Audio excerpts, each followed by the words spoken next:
ओम श्री परमात्मने नमः। ओम नमः शिवाय। आप सभी भक्तों का हमारे YouTube चैनल पर हार्दिक स्वागत है।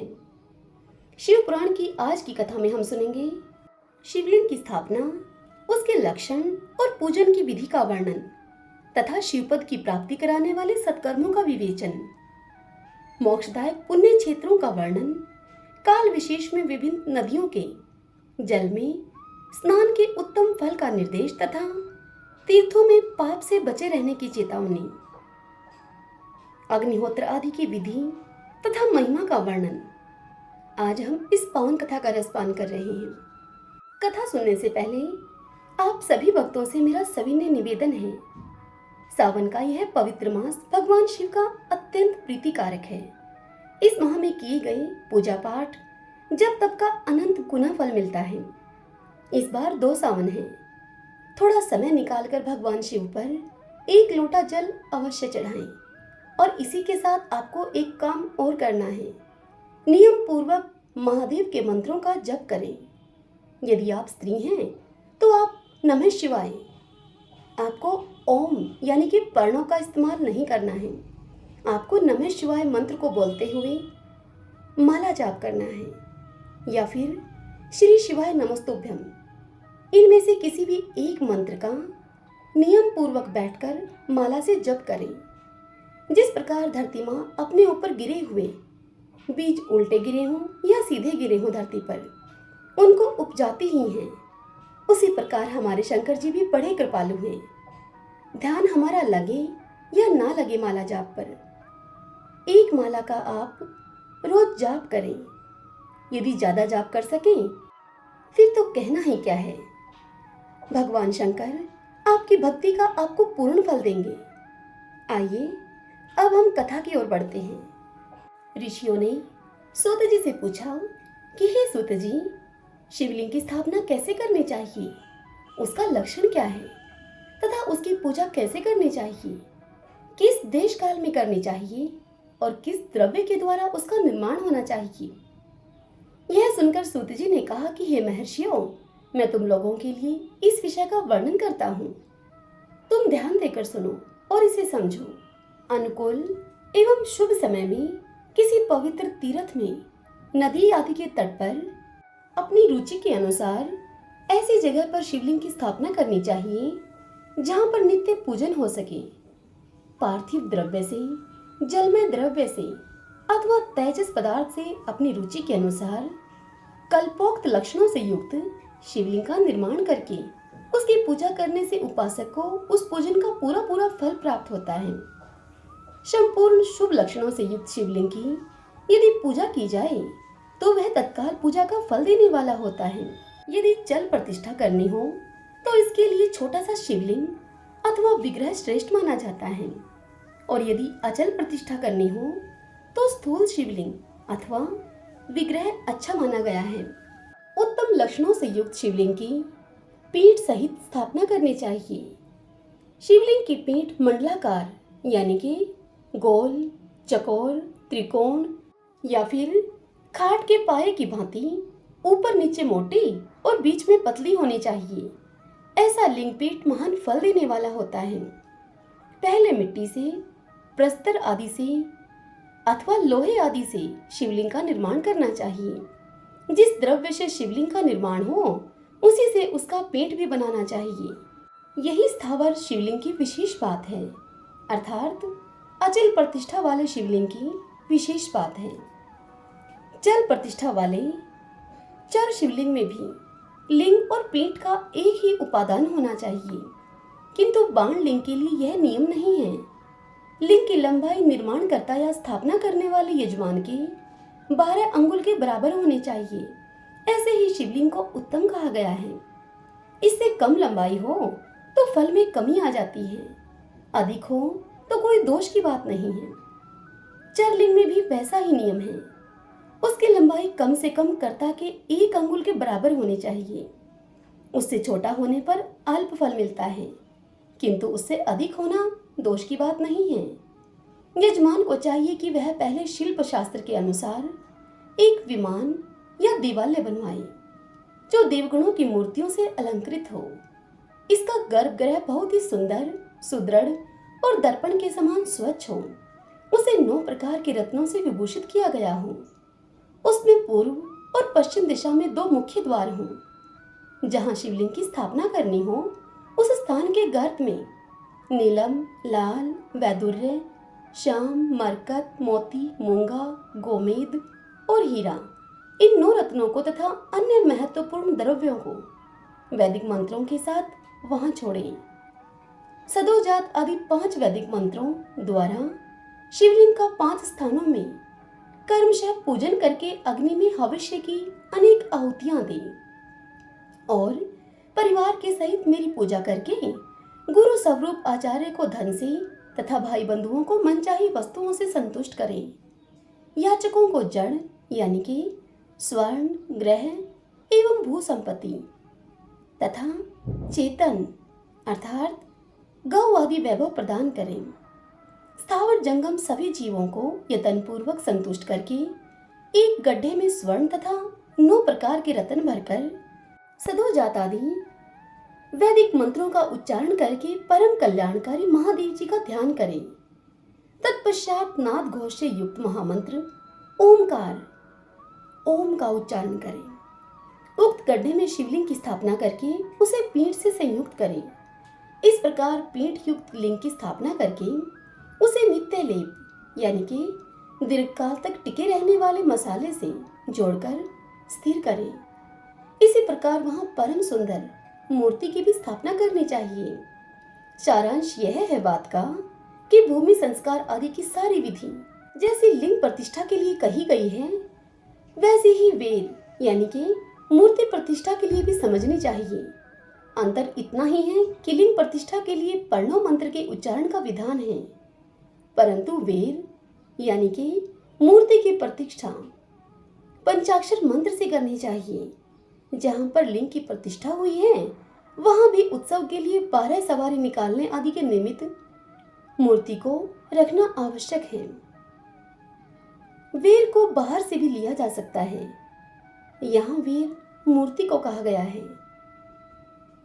उस मूर्ति को गुरुजनों से ग्रहण करें।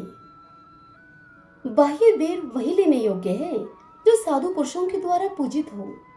इस प्रकार लिंग में और वीर में भी की हुई महादेव जी की पूजा शिवपद प्रदान करने वाली होती है। स्थावर और जंगम के भेद से लिंग भी 2 प्रकार का कहा गया है। वृक्ष, लता आदि को स्थावर लिंग कहते हैं और कर्मी, कीट आदि को जंगम लिंग कहते हैं। स्थावर लिंग के सींचने आदि के द्वारा सेवा करनी चाहिए और जंगम लिंग को आहार एवं जल आदि देकर तृप्त करना उचित है। उन स्थावर जंगम जीवों को सुख पहुंचाने में अनुरक्त होना भगवान शिव का पूजन है, ऐसा विद्वान पुरुष मानते हैं। इस प्रकार यूं चराचर जीवों को ही भगवान शंकर के प्रतीक मानकर उनका पूजन करना चाहिए। इस तरह महालिंग की स्थापना करके विविध उपचारों के द्वारा उसका पूजन करें। अपनी शक्ति के अनुसार नित्य पूजा करनी चाहिए तथा देवालय के पास ध्वजारोपण आदि करना चाहिए। शिवलिंग साक्षात शिव का पद प्रदान करने वाला है अथवा चरलिंग में षोडशो उपचार के द्वारा यथोचित रीति से कर्मशः पूजन करें। यह पूजन भी शिवपद प्रदान करने वाला है। आवाहन, आसन, अर्घ्य, पाद, पादांगाचमन, अभ्यंग पूर्वक स्नान, वस्त्र एवं यज्ञोपवीत, गंध, पुष्प, धूप, दीप, नैवेद्य, तांबूल समर्पण, निराजन, नमस्कार और विसर्जन, ये 16 उपचार हैं। अथवा अर्घ्य से लेकर नैवेद्य तक विधिवत पूजन करें। अभिषेक, नैवेद्य, नमस्कार और तर्पण, ये सब यथाशक्ति नित्य करें। इस तरह से किया हुआ शिव का पूजन शिवपद की प्राप्ति कराने वाला होता है। अथवा किसी मनुष्य के द्वारा स्थापित शिवलिंग में, ऋषियों के द्वारा स्थापित शिवलिंग में, देवताओं के द्वारा स्थापित शिवलिंग में, अपने आप प्रकट हुए स्वयंभू लिंग में तथा अपने द्वारा नूतन स्थापित किए हुए शिवलिंग में भी उपचार समर्पण पूर्वक जैसे तैसे पूजन करने में या पूजन की सामग्री देने से भी मनुष्य ऊपर जो कुछ कहा गया है वह सारा फल प्राप्त कर लेता है। कर्मशः परिक्रमा और नमस्कार करने से भी शिवलिंग शिवपद की प्राप्ति कराने वाला होता है। और यदि नियम पूर्वक शिवलिंग का दर्शन मात्र कर लिया जाए तो वह भी कल्याणप्रद होता है। मिट्टी, आटा, गाय के गोबर, फूल, कनेर पुष्प, फल, गुड़, मक्खन, भस्म तथा अन्य से भी अपनी रुचि के अनुसार शिवलिंग बनाकर तदनुसार उसका पूजन करें अथवा प्रतिदिन 10,000 प्रणव मंत्र का जप करें अथवा दोनों संध्याओं के समय एक एक सहस्त्र प्रणव का जप किया करें। यह कर्म भी शिवपद की प्राप्ति कराने वाला होता है, ऐसा जानना चाहिए। जब काल में मकरांत प्रणव का उच्चारण मन की शुद्धि करने वाला होता है। समाधि में मानसिक जप का विधान है तथा अन्य सब समय भी उपांशु जप ही करना चाहिए। नाद और बिंदु से युक्त ओंकार के उच्चारण को विद्वान पुरुष समान प्रणव कहते हैं। यदि प्रतिदिन आदर पूर्वक 10,000 पंचाक्षर मंत्र का जप किया जाए अथवा दोनों संध्याओं के समय एक एक सहस्त्र ही जप किया जाए तो उसे शिवपद की प्राप्ति कराने वाला समझना चाहिए।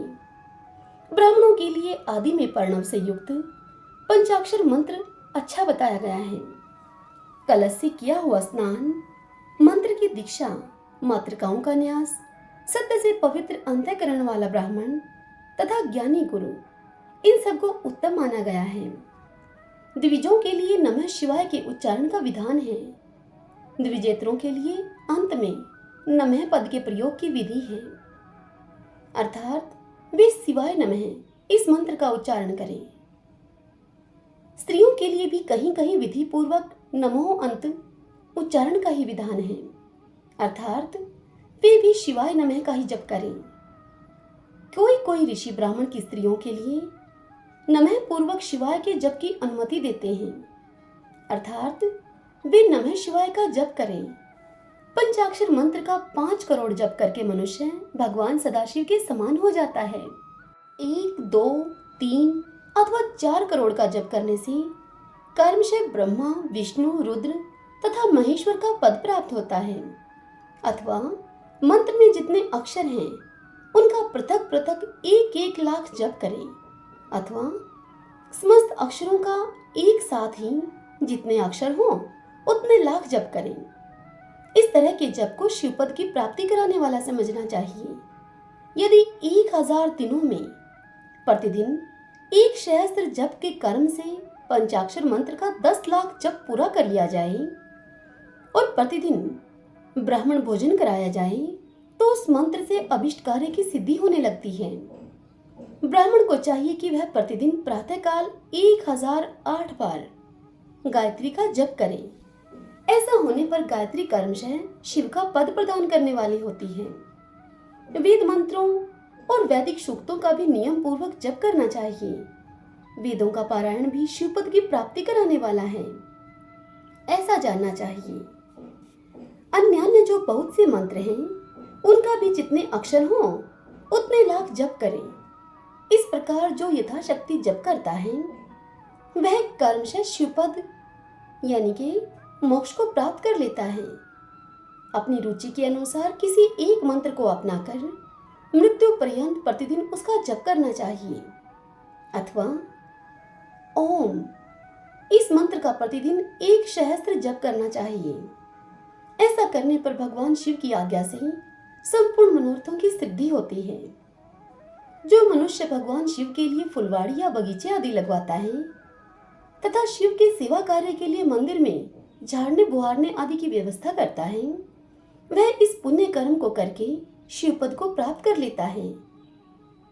भगवान शिव के जो काशी आदि क्षेत्र हैं उनमें भक्ति पूर्वक नित्य निवास करें। वह जड़ चेतन सभी को भोग और मोक्ष देने वाला होता है। अतः विद्वान पुरुष को भगवान शिव के क्षेत्र में आमरण निवास करना चाहिए। पुण्य क्षेत्र में स्थित बावड़ी, कुआं और पोखरे आदि को शिवगंगा समझना चाहिए।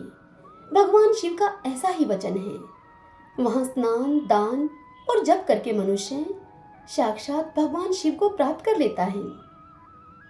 अतः मृत्यु पर्यंत शिव के क्षेत्र का आश्रय लेकर रहना चाहिए। जो शिव के क्षेत्र में अपने किसी मृत संबंधी का दाह, दशाह मासिक श्राद्ध, सपिंडीकरण अथवा वार्षिक श्राद्ध करता है अथवा कभी भी शिव के क्षेत्र में अपने पितरों को पिंड देता है, वह मनुष्य तत्काल ही सब पापों से मुक्त हो जाता है और अंत में वह शिव पद को पाता है। अथवा शिव के क्षेत्र में 7, 5, 3 या फिर एक ही रात निवास कर ले। ऐसा करने से भी कर्मशः शिव पद की प्राप्ति होती है। लोक में अपने अपने वर्ण के अनुरूप सदाचार का पालन करने से भी मनुष्य शिव पद को प्राप्त कर लेता है। वर्ण अनुकूल आचरण से तथा भक्ति भाव से वह अपने सत्कर्म का अतिशय फल पाता है। कामना पूर्वक किए हुए अपने कर्म के अभिष्ट फल को शीघ्र ही वह पा लेता है। निष्काम भाव से किया हुआ सारा कर्म साक्षात शिवपद की प्राप्ति कराने वाला होता है। दिन के 3 विभाग होते हैं, प्रातः, मध्याह्न और सायाह्न। इन तीनों में कर्मशः एक एक प्रकार के कर्म का संपादन किया जाता है। प्रातः काल को शास्त्र विहित नित्य कर्म के अनुष्ठान का समय जानना चाहिए। मध्याह्न काल सकाम कर्म के लिए उपयोगी है तथा सायंकाल शांति कर्म के लिए उपयुक्त है, ऐसा जानना चाहिए। इसी प्रकार रात्रि में भी समय का विभाजन किया गया है। रात के 4 प्रहरों में से जो बीच के 2 प्रहर हैं उन्हें निशित काल कहा गया है। विशेषतः उसी काल में की हुई भगवान शिव की पूजा अभीष्ट फल को देने वाली होती है। ऐसा जानकर कर्म करने वाला मनुष्य यथोक्त फल का भागी होता है। विशेषतः कलयुग में कर्म से ही फल की सिद्धि होती है। अपने अपने अधिकार के अनुसार अभी कहे गए किसी भी कर्म के द्वारा शिव आराधन करने वाला पुरुष यदि सदाचारी है और पाप से डरता है तो वह उन कर्मों का पूरा पूरा फल अवश्य प्राप्त कर लेता है। यह सुनकर ऋषियों ने कहा कि हे सूत जी, पुण्य क्षेत्र कौन कौन से हैं जिनका आश्रय लेकर सभी स्त्री पुरुष शिवपद को प्राप्त कर लें? अब आप हमें यह संक्षेप से बताइए। तब सूत जी बोले कि विद्वान एवं बुद्धिमान हे महर्षियों, मोक्षदायक शिव क्षेत्रों का वर्णन तुम सुनो। तत्पश्चात मैं लोक रक्षा के लिए शिव संबंधी आगमों का तुमसे वर्णन करूंगा। पर्वत, वन और काननों के सहित इस पृथ्वी का विस्तार 50 करोड़ योजन है। भगवान शिव की आज्ञा से पृथ्वी संपूर्ण जगत को धारण करके स्थित है। भगवान शिव ने भूतल पर विभिन्न स्थानों में वहां के निवासियों को कृपा पूर्वक मोक्ष देने के लिए शिव क्षेत्र का निर्माण किया है। कुछ क्षेत्र ऐसे हैं जिन्हें देवताओं और ऋषियों ने अपना वास स्थान बनाकर अनुग्रहित किया है, इसीलिए उनमें तीर्थ प्रकट हो गया है। तथा अन्य बहुत से तीर्थ क्षेत्र ऐसे हैं जो लोगों की रक्षा के लिए स्वयं प्रादुर्भूत हुए हैं। तीर्थ और क्षेत्र में जाने पर मनुष्य को सदा स्नान, दान और जप आदि करना चाहिए, अन्यथा वह रोग, दरिद्रता तथा मुक्ता आदि दोषों का भागी होता है। जो मनुष्य इस भारत वर्ष के भीतर मृत्यु को प्राप्त होता है वह अपने पुण्य के फल से ब्रह्मलोक में वास करके पुण्य क्षय होने के पश्चात पुनः मनुष्य योनि में ही जन्म लेता है। पापी मनुष्य पाप करके दुर्गति में ही पड़ता है। हे ब्राह्मणों, पुण्य क्षेत्र में पाप कर्म किया जाए तो वह और भी अधिक दृढ़ हो जाता है। इसलिए पुण्य क्षेत्र में निवास करते समय सूक्ष्म से सूक्ष्म अथवा थोड़ा सा भी पाप न करें। सिंधु और शतद्रु यानी कि सतलज नदी के तट पर बहुत से पुण्य क्षेत्र हैं। सरस्वती नदी परम पवित्र और 60 मुख वाली कही गई है, अर्थात उसकी 60 धाराएं हैं। विद्वान पुरुष सरस्वती के उन धाराओं के तट पर निवास करे तो वह कर्म से ब्रह्म पद को पा लेता है। हिमालय पर्वत से निकली हुई पुण्य सलीला गंगा 100 मुख वाली नदी है। उसके तट पर काशी, प्रयाग आदि अनेक पुण्य क्षेत्र हैं। वहां मकर राशि के सूर्य होने पर गंगा की तट भूमि पहले से भी अधिक प्रशस्त एवं पुण्यदायक हो जाती है। सोनभद्र नदी की 10 धाराएं हैं। वह बृहस्पति के मकर राशि में आने पर अत्यंत पवित्र तथा अभीष्ट फल को देने वाली हो जाती है। उस समय वहां स्नान और उपवास करने से विनायक पद की प्राप्ति होती है। पुण्य सलीला महानदी नर्मदा के 24 मुख्य स्रोत हैं। उसमें स्नान तथा उसके तट पर निवास करने से मनुष्य को वैष्णव पद की प्राप्ति होती है। तमसा के 12 तथा रेवा नदी के 10 मुख हैं। परम पुण्यमयी गोदावरी के 21 मुख बताए गए हैं। वह ब्रह्म हत्या तथा गोवध के पाप का भी नाश करने वाली और रुद्रलोक को देने वाली है। कृष्णावेणी नदी का जल बड़ा पवित्र है। वह नदी समस्त पापों का नाश करने वाली है। उसके 18 मुख बताए गए हैं तथा वह विष्णु लोक प्रदान करने वाली है। तुंगभद्रा के 10 मुख हैं। वह ब्रह्मालोक देने वाली है। पुण्य सलीला स्वर्ण मुखरी के 9 मुख कहे गए हैं। ब्रह्मालोक से लौटे हुए जीव उसी के तट पर जन्म लेते हैं। सरस्वती नदी, पंपा सरोवर, कन्याकुमारी अंतरीप तथा शुभ कारक श्वेत नदी, ये सभी पुण्य क्षेत्र हैं। इनके तट पर निवास करने से इंद्रलोक की प्राप्ति होती है। सह पर्वत से निकली हुई महानदी कावेरी परम पुण्यमयी है। उसके 27 मुख बताए गए हैं। वह संपूर्ण अभिष्ट वस्तुओं को देने वाली है। उसके तट स्वर्गलोक की प्राप्ति कराने वाले तथा ब्रह्मा और विष्णु का पद देने वाले हैं। कावेरी के जो तट शैव क्षेत्र के अंतर्गत हैं, वे अभिष्ट फल देने के साथ ही शिवलोक प्रदान करने वाले भी हैं। नैमिषारण्य तथा बद्री का आश्रम में सूर्य और बृहस्पति के मेष राशि में आने पर यदि स्नान करें तो उस समय वहां किए हुए स्नान पूजन आदि को ब्रह्मालोक की प्राप्ति कराने वाला जानना चाहिए। सिंह और कर्क राशि में सूर्य की संक्रांति होने पर सिंधु नदी में किया हुआ स्नान तथा केदार तीर्थ के जल का पान एवं स्नान ज्ञानदायक माना गया है। जब बृहस्पति सिंह राशि में स्थित हो उस समय सिंह की संक्रांति से युक्त भाद्रपद मास में यदि गोदावरी के जल में स्नान किया जाए तो वह शिवलोक की प्राप्ति कराने वाला होता है। ऐसा पूर्व काल में स्वयं भगवान शिव ने कहा था। जब सूर्य और बृहस्पति कन्या राशि में स्थित हो तब यमुना और सोनभद्रा में स्नान करें। वह स्नान धर्मराज और गणेश जी के लोक में महान भोग प्रदान करने वाला होता है। यह महर्षियों की मान्यता है। जब सूर्य और बृहस्पति तुला राशि में स्थित हों उस समय कावेरी नदी में स्नान करें। वह स्नान भगवान विष्णु के वचन की महिमा से संपूर्ण अभिष्ट वस्तुओं को देने वाला माना गया है। जब सूर्य और बृहस्पति वृश्चिक राशि पर आ जाएं, तब मार्गशीर्ष के महीने में नर्मदा में स्नान करने से श्री विष्णुलोक की प्राप्ति हो सकती है। सूर्य और बृहस्पति के धन राशि में स्थित होने पर स्वर्णमुखी नदी में किया हुआ स्नान शिवलोक प्रदान कराने वाला होता है, जैसा कि ब्रह्मा जी का वचन है। जब सूर्य और बृहस्पति मकर राशि में स्थित हों उस समय माघ मास में गंगा जी के जल में स्नान करना चाहिए। ब्रह्मा जी का कथन है कि वह स्नान शिवलोक की प्राप्ति कराने वाला होता है। शिवलोक के पश्चात ब्रह्मा और विष्णु के स्थानों में सुख भोगने पर अंत में मनुष्य को ज्ञान की प्राप्ति हो जाती है। माघ मास में तथा सूर्य के कुंभ राशि में स्थित होने पर फागुन मास में गंगा जी के तट पर किया हुआ श्राद्ध, पिंडदान अथवा तिलोतक दान पिता और नाना दोनों कुलों के पितरों की अनेक पीढ़ियों का उद्धार करने वाला माना गया है। सूर्य और बृहस्पति जब मीन राशि में स्थित हों तब कृष्णवेणी नदी में किए गए स्नान की ऋषियों ने प्रशंसा की है। उन महीनों में पूर्वोक्त तीर्थों में किया हुआ स्नान इंद्रपद की प्राप्ति कराने वाला होता है। विद्वान पुरुष गंगा अथवा कावेरी नदी का आश्रय लेकर तीर्थवास करें। ऐसा करने से तत्काल किए गए पाप का निश्चय ही नाश हो जाता है। रुद्रलोक प्रदान करने वाले बहुत से क्षेत्र हैं। ताम्रपर्णी और वेगवती ये दोनों नदियां ब्रह्मालोक की प्राप्ति रूप फल देने वाली हैं। इन दोनों नदियों के तट पर कितने ही स्वर्गदायक क्षेत्र हैं।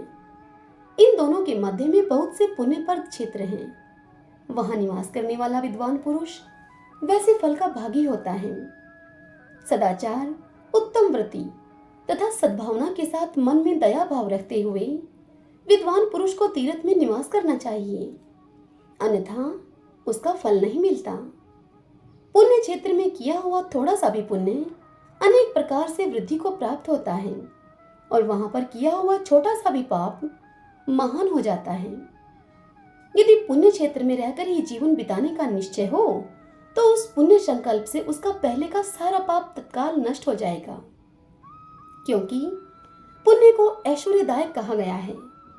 हे ब्राह्मणों, तीर्थवास जनित पुण्य कायिक, वाचिक और मानसिक सारे पापों का नाश कर देता है। तीर्थों में किया हुआ मानसिक पाप वज्रलेप हो जाता है, वह कई कल्पों तक पीछा नहीं छोड़ता है। वैसा पाप केवल ध्यान से ही नष्ट होता है, अन्यथा नहीं। वाचिक पाप यानी कि वाणी से किया हुआ पाप जप करने से नष्ट होता है। कायिक पाप शरीर को सुखाने से, कायिक पाप काया से किया हुआ पाप शरीर को सुखाने जैसे कठोर तप से नष्ट होता है। इसलिए सुख चाहने वाले पुरुष को देवताओं की पूजा करते और ब्राह्मणों को दान देते हुए पाप से बचकर ही तीर्थ में निवास करना चाहिए। श्री शिवाय नमस्तुभ्यम। भक्तजनों, आज की यह कथा यहीं पर पूर्ण हुई। कल की कथा में हम सुनेंगे सदाचार, सोचाचार, स्नान, भस्म धारण, संध्या वंदन, पर्णव जप, गायत्री जप, दान, न्यायतः धनोपार्जन तथा अग्निहोत्र आदि की विधि एवं महिमा का वर्णन। कल हम इस पावन कथा का रसपान करेंगे। ओम नमः शिवाय।